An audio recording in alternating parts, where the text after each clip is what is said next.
ইসরায়েলের ক্ষেপণাস্ত্র প্রতিরক্ষা ব্যবস্থা আয়রন ডোম নিয়ে অনেক বছর ধরেই আলোচনা চলছে। তবে গত ১ অক্টোবর ইসরায়েলে ইরানের প্রায় ২০০ ক্ষেপণাস্ত্র হামলার পর নতুন করে আলোচনায় এসেছে আয়রন ডোম। ইরান দাবি করেছে ইসরায়েলের প্রতিরক্ষা ব্যবস্থা ফাঁকি দিয়ে প্রায় ৯০% ক্ষেপণাস্ত্রই ইসরায়েলে আঘাত হেনেছে। অন্যদিকে ইসরায়েলের দাবি তারা আয়রন ডোম প্রতিরক্ষা ব্যবস্থা ব্যবহার করে ইরানের ছোড়া বেশিরভাগ ক্ষেপণাস্ত্রই ধ্বংস করতে পেরেছে। আয়রন ডোম কতটুকু কার্যকর তা নিয়ে প্রশ্ন থাকলেও বিশ্বের শক্তিধর দেশগুলো নিজের প্রতিরক্ষা ব্যবস্থা উন্নত করায় মনোযোগ দিয়েছে।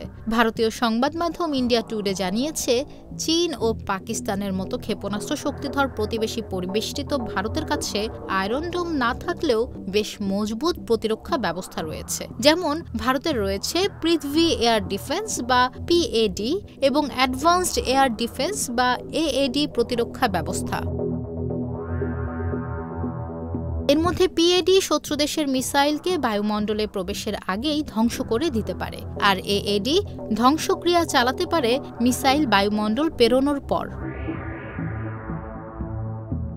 এছাড়া রাশিয়ার কাছ থেকে S-400 মিসাইল সিস্টেম কিনতে ২০১৮ সালে চুক্তি করেছে ভারত। এর মাধ্যমে চীনের কাছে থাকা হাইপারসনিক মিসাইলকে ধ্বংস করতে পারবে বলে মনে করে ভারত। এরই মধ্যে ৩টি স্কোয়াড্রন ভারতের কাছে হস্তান্তর করেছে রাশিয়া। এগুলো ৪০০ কিলোমিটার পর্যন্ত এবং ৩০ কিলোমিটার পর্যন্ত উচ্চতায় লক্ষ্যবস্তুতে বাধা দিতে পারবে।